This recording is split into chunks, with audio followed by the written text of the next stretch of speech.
জাতীয় স্টেডিয়ামে রেফারির শেষ বাঁশির সঙ্গে সঙ্গে হতাশা নেমে আসে বাংলাদেশ শিবিরে। হারের আগে হার না মানা বাংলার ফুটবলাররা একের পর এক চেষ্টা করে গেছেন শেষ সময়ে, তবে প্রায় 23,000 দর্শকের সামনে রাকিব ফাহিমদের কোনো চেষ্টাই আলোর মুখ দেখল না। হেরে যাওয়া লাল সবুজকে সান্ত্বনা জোগানোর শত চেষ্টা করেছেন হামজা দেওয়ান চৌধুরী। হৃদয় ভাঙার কষ্ট আর মুখে হাসি নিয়ে ইপিএল তারকার সমর্থকদের ভালোবাসার জবাব দিয়েছেন। মাঠের এ প্রান্ত থেকে ও প্রান্তে ছুটে গিয়ে সমর্থকদের মুখে হাসি ফোটানোর চেষ্টা করেছেন হামজা।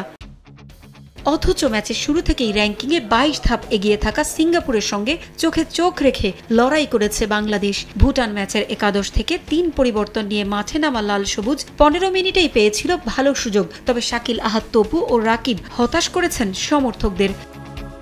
35 মিনিটে হামজার ফ্রিকিক ক্রসবারের উপর দিয়ে গেলে দীর্ঘশ্বাস সঙ্গী হয় বাংলাদেশের। 40 মিনিটে ভালো সুযোগ হারিয়েছেন ফাহমিদুল। এদিন প্রথমবারের মতো লাল সবুজের জার্সিতে খেলতে নামা সমিত সোম বেশ কিছু ভালো সুযোগ পেয়েও কাজে লাগাতে পারেননি। কিছুক্ষণ পরই গ্যালারি স্তব্ধ করে দেয় সিঙ্গাপুর। মাত্রই ভাই হারানো মিতুল মার্মা এদিন আপ্রাণ চেষ্টা করেছেন গোল পোস্টের সামনে, তবে এবার করে বসেন বড় ভুল। হ্যারিসের ক্রসে উই ইয়াং এর গোলে লিড নেয় সিঙ্গাপুর। হামজা ক্লিয়ার করার চেষ্টা করেও পারেননি দলকে বাঁচাতে।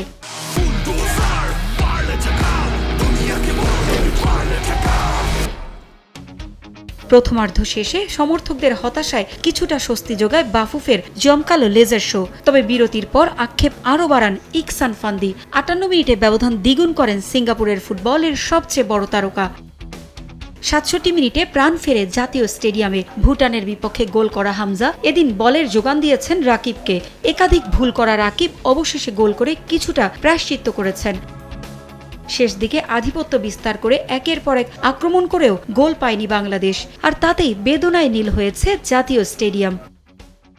দেশের অস্ত যাওয়া ফুটবলে প্রাণের স্পন্দন এনেছেন হামজা, সমিত, ফাহমিদুলরা।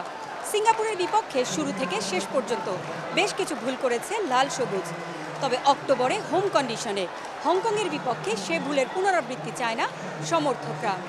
জাতীয় স্টেডিয়াম থেকে পারভিন আক্তার, সময় সংবাদ।